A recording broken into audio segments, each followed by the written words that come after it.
lawn care. Fence row spraying is also available for weed control. We are family owned and operated, licensed and insured, and farm ready. Howell Gene, Gene at yahoo.com. 352-629-2440. Gene Powell Pasture Mowing. 352-629-2440. Gene is a proud United States veteran. It's Monday. Not sure how you did it, but you actually survived an entire 2 days without hearing from Tom. Good job to you. And once again, good luck. Welcome back to Ocala Talks as we wrap up a Monday edition of Ocala Talks, Monday, October 4th.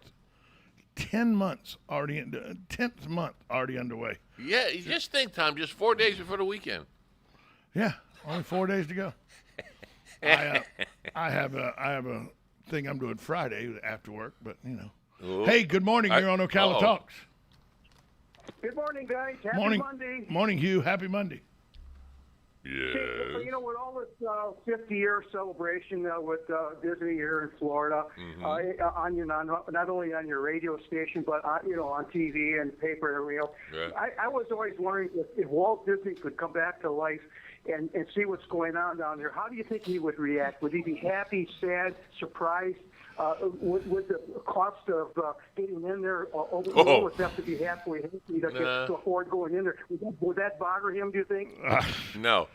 Disney was a very let me field this one, Tom. Yeah. Disney was a very shrewd man. He knew what he was doing. He of course, his brother Roy was there. When he first opened Disneyland in 1955, they had a choice of different things that could be put in there, and he had these little tickets that were like 25 cents or whatever. How come we're not charging more? He says, because once they're in the park, they're going to spend more money. So he was a very shrewd businessman, Mr. Walt Disney. Very shrewd. But as the prices go, you think of what you get for what you pay, and you compare it to other little mom and pop, I'll call them mom and pop amusement parks. And I think for the dollars, yeah, think about what you do. Yeah, you go. Thanks for the call, Hugh. Yeah, thanks. You go to some of these mom and pop amusements where you got to buy the tickets for the rides. Oh, or go. We were talking about Blessed Trinity's Carnival. Yeah, you go to Blessed Trinity's Carnival.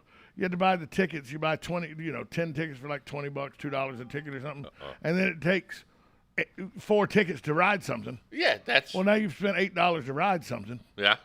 You know, when you start dividing up, let's say you ride 12 rides at Disney at $120 a ticket. Well, now it's $10 a ride. Quick. Blessed Trinity's $8 a ride. It's really not it's really not that big a difference. Here's the thing that I will disagree with you about. What's that? Because I just watched over the weekend, I just watched a documentary on this exact thing. What? The prices? Walt Disney told you in his own words, I'm not the businessman here. Oh, Roy. I'm the artist. Yeah, Roy was My brother Roy is the businessman. Oh, yeah. Now, what I know Walt would not be happy with is Walt would not be happy with the left turn his company has taken. That's a way to put it. Oh, yeah. Walt was not a liberal man. There's a lot of things. There's a lot of different stories about Mr. Walt Disney. Most of them are good. Some of them were not. No, but he was a man. Let's face it. He was a man. And the 2-finger thing, point with 2 fingers, the rumor, whether it's true or not, and corporation will get in touch with me if it's not. He was a chain smoker, just about. He was. So when he'd be talking and he'd be pointing, those 2 fingers were holding a cigarette. Always. And they would Photoshop it out. Yeah, they would. If they would it take was it a out. still shot. Yeah, they would take it out. But I think he would. But I like the 2-finger pointing. I think he would be upset with Epcot because he really wanted an experimental prototype city of tomorrow. He didn't want an amusement park. No, they had. He wanted more like Celebration is done than what Epcot. That's right. Exactly it. Because when they made Epcot, they made the World Showcase, which is the 1964 World's Fair. Right. And then they had Epcot over here, and they have a picture of this where they were going to have 2 lands, and they just pushed them together with the lake in the middle. Yeah, you can see that rendering. As you go through Space Mountain, it's there on display. What?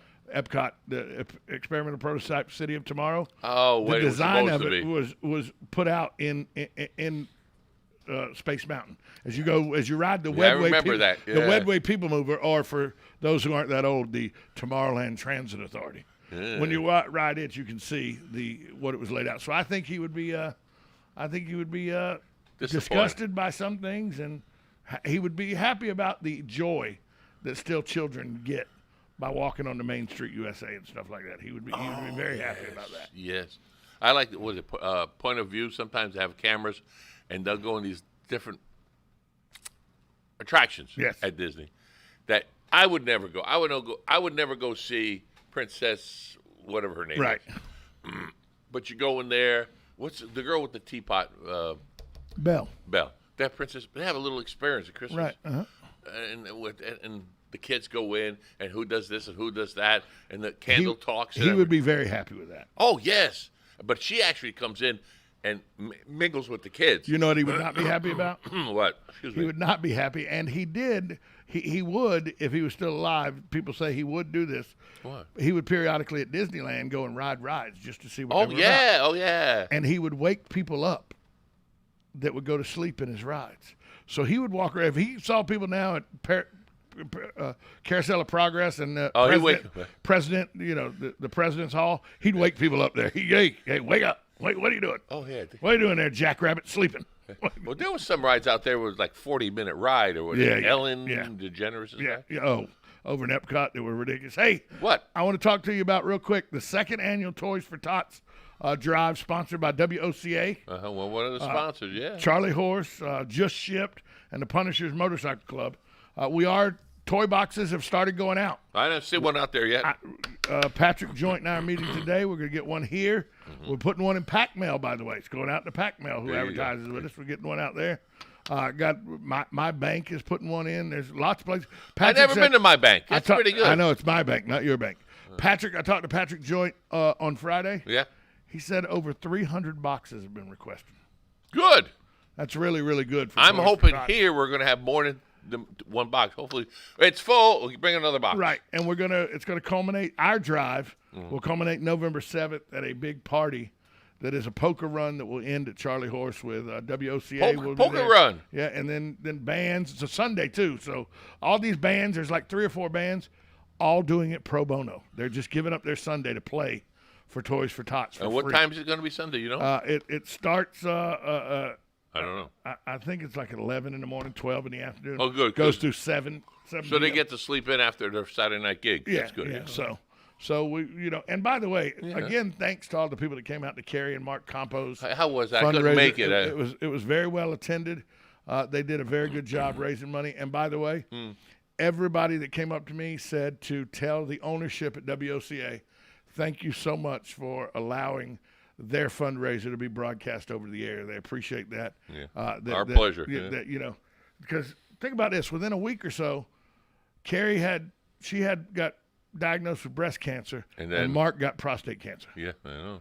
That's a double whammy for a family. I don't wish cancer on anybody, and to get it to both people in the family, that. Yeah, I lost all my family to cancer. So tough. So the whole thing. Real tough. So. A lot of good coming here. Hey, if you want to be a part of all the good we're doing here, 732-8000. Call that number. Talk to Tish or Joe. Don't ask for me. I'm lazy. Talk to Tish or Joe. He's not lying. I'm not. Talk to Tish or Joe. They can get you set up with sponsorship opportunities and ways that you can help keep community radio on the air because, we tell you this every day. We would love to do this for free. But OEU says we have to pay a light bill. Yeah, and insurance, and we got to pay you too, Tom. Yeah, got to pay me too. Exactly. Besides no attention. Exactly.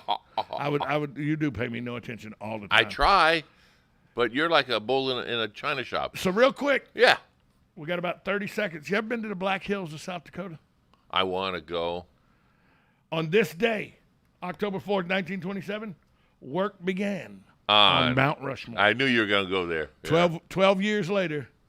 Washington, Jefferson, Roosevelt, and Lincoln are now there forever. We hope. Started October 4th, 1927. Wow. Mount Rushmore. Thanks for listening. Talk to you tomorrow. WOCA, The Source.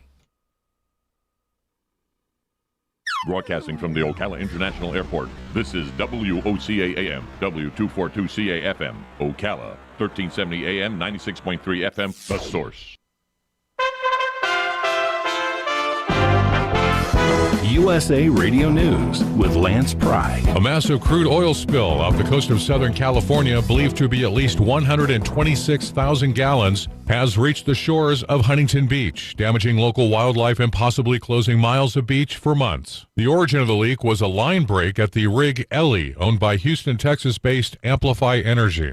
Senate Majority Leader Chuck Schumer, the Democrat from New York, on Sunday said he hopes to pass the bipartisan infrastructure bill and a reconciliation package in the next month, setting another target date of Halloween for Congress to approve two massive spending bills after a failed attempt last week.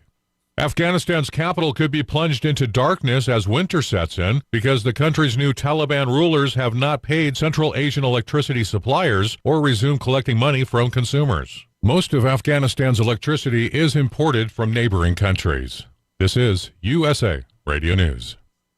Do you find yourself turning on the news and feeling hopeless? Open borders, spending gone crazy, the prospect of more mandates, lockdowns, inflation, and the list goes on? There's something you can do. Buy from companies that believe what you and I believe. We need to stick together now more than ever. And there's been one company willing to stand with you